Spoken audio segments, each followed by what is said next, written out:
بۆ گفتوگۆکردن لەسەر چارەنووسی خوێندن لەم ساڵدا کە بەهۆی بڵاوبوونەوەی ڤایرۆسی کۆڕۆنا ئاستەنجی بۆ دروست بووە، هەر یەکە لە وەزیرانی خوێندنی باڵا و پەروەردە بەشداری دانیشتنی پەرلەمانی کوردستانیان کرد.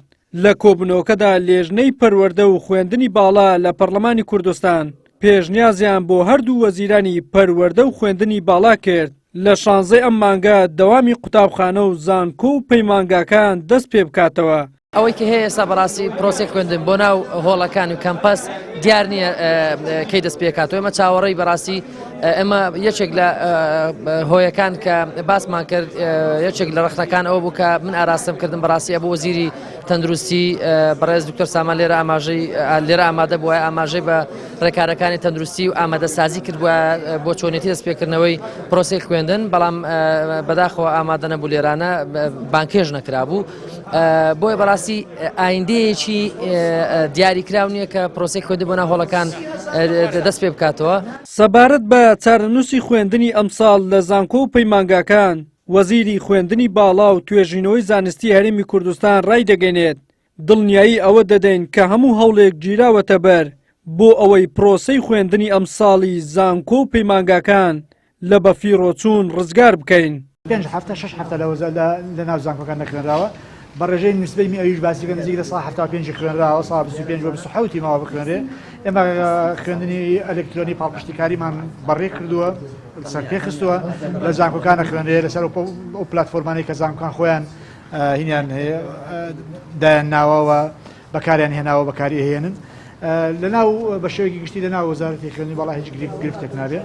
پرسیار لەسەرەوە کرا و پاڵپشتیکاری ئیلزامیە بۆ وەزارەتی خوێندنی باڵا ڕەنگە پرسیارێک قابلی جوابدانەوە بێ.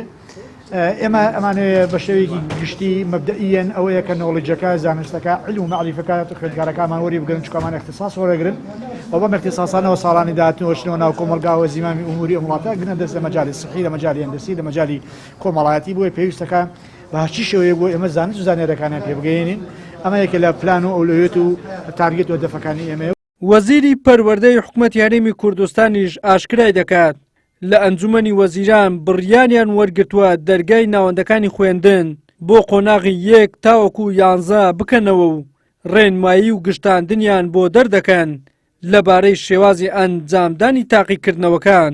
بەنسبەت ئەمە لە وەزارەتی پەروەردە قۆناغی 1 تاوەکو قۆناغی 11 بڕیارمان پێوەرگیراوە لە ئەنجومەنی وەزیران لە ئەنجامی گفتوگۆکردن دەرگای ناوەندەکانی خوێندن بۆ تاقیکردنەوەی قۆناغانە ئاکەینەوە و ڕێنمایی و گشتاندنیان بۆ دەرەکەین کە چۆن تاقیکردنەوەکان ئەنجام بدەن، چه ئەو ڕێنمایانی کە ڕێنمایی پەروەردن و تایبەتن بە تاقیکردنەوەکان و چه ئەو ڕێنمایانەشی کە ڕێنمایی تەندروستین بۆ شێوازی ئەنجامدانی تاقیکردنەوەکان. بەنسبەت قۆناغی 12 ئامادەی باوم بەشەکانەوە و لە پەرلەمان ئاماژەمان پێدا لە ئەنجومەنی وەزیران هەردوو لامان تەخویل کراوین کە دراسەیەکی وردی ئەو بابەتە پێشکەشکەین و لە ئایندەیەکی زۆر نزیک بڕیاری لێ بدەین. لە ترسی بڵاوبوونەوەی ڤایرۆسی کۆڕۆنا بە بڕیاری ئەنجومەنی وەزیران لە 26 مانگی 2 ئەمساڵەوە دەرگای قوتابخانەکان داخراوە و تا ئێستاش هیچ وادەیەک دیاری نەکراوە بۆ کردنەوەیان.